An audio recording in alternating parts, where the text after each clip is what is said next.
Hi hi hello. അപ്പോൾ ഇന്നത്തെ കറി എന്തെന്ന് പറഞ്ഞാൽ വെള്ളച്ചരങ്ങ ഞാൻ മുറിച്ചിട്ട് തൊലിയെല്ലാം എടുത്തിട്ട് മുറിച്ചിട്ട് വെച്ചതാണ്. ഇത് തൊലിയെടുക്കാതെ മുറിച്ചിട്ട് ശരിയാവില്ല. എല്ലാവരും തൊലിയെടുക്കാതെ അധികം ആൾക്കാർ മുറിക്കലുണ്ട്. മുറിച്ചിട്ട് ശരിയാവില്ല തൊലിയെടുക്കാതെ മുറിച്ചിട്ട്. അപ്പോൾ ഇതിലിപ്പോൾ വേണ്ടത് എന്താണെന്നെങ്കിൽ മുളക് പൊടി ഇടാം,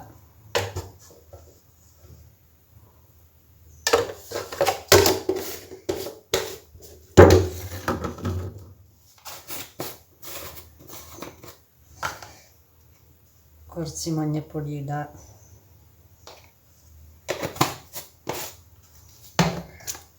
പിന്നെ കുറച്ച് ജീരകം ഇടാം,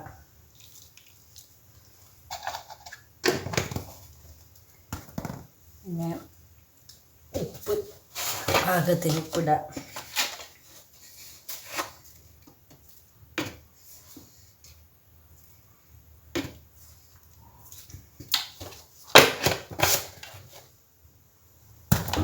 പിന്നെ ഒരു പാട്ടം വെള്ളം ഒഴിക്കാം.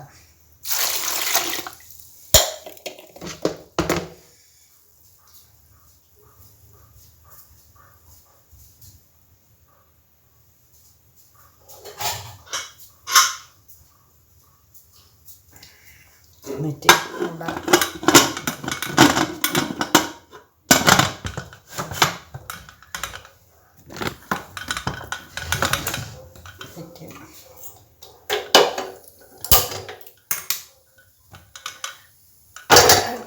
തക്കാളിയും ഉള്ളിയും പിന്നെ ഇഞ്ചി വെളുത്തുള്ളിയും കുറച്ച് കുത്തി ഇതാക്കിയത് ഇതെനിക്ക് ഇടാൻ മറന്നിട്ടുണ്ടായിരുന്നു. അപ്പോൾ ഉണ്ടാവുന്നത് ഇട്ട പിന്നെ വിസിൽ വന്നാൽ വയ്ക്കാൻ കഴിയാറുള്ള കുക്കർ.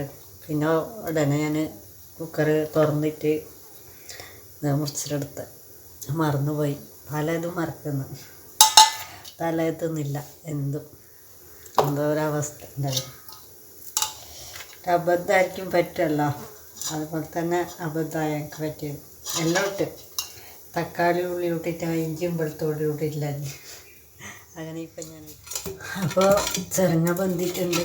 കുക്കറിൽ നിന്ന് ചട്ടിയിലേക്ക് മാറ്റി അപ്പം അരച്ച അരപ്പ് കൊണ്ടുവന്നിട്ട് ഒഴിച്ചിട്ട് തിളപ്പിക്കണം.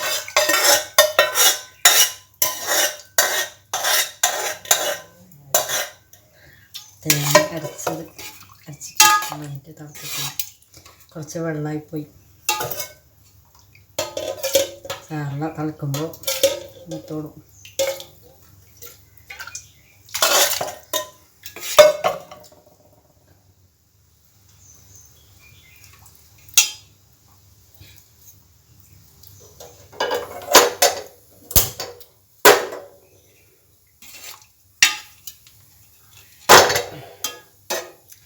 അപ്പോൾ കറി തിളക്കുമ്പോഴേക്ക് ഉമ്മ കണ്ട കഞ്ഞി റെഡിയാക്കിയിട്ട് വെക്കാമല്ലോ എന്ന് വിചാരിച്ചിട്ട് ഉമ്മക്ക് കഞ്ഞിയത് ഇങ്ങനെ എത്ര വെന്ത കഞ്ഞിയാലും ഇങ്ങനെ ഉടച്ചിട്ട് കൊടുത്തില്ലെങ്കിൽ ദഹിക്കുന്നില്ല.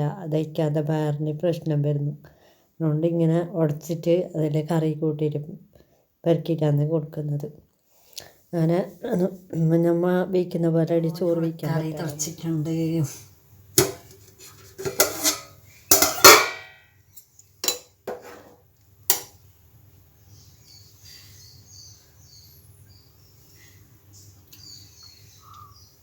സൂപ്പറായിട്ടുണ്ട് കറി. അപ്പം ഞാൻ കഞ്ഞി കൊടുക്കട്ടെ നോക്ക്.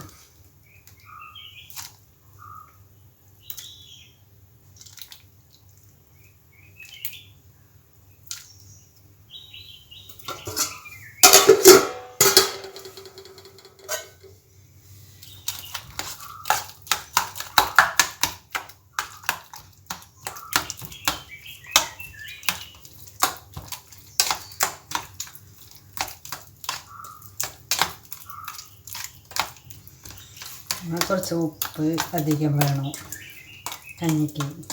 നമ്മളെല്ലാം ഉപ്പ് മതിയാകുന്നില്ല. അതെല്ലാം പൊടിച്ച് വെച്ച കഞ്ഞിയല്ലേ. അപ്പോൾ കറി മിക്സാക്കിയിട്ട്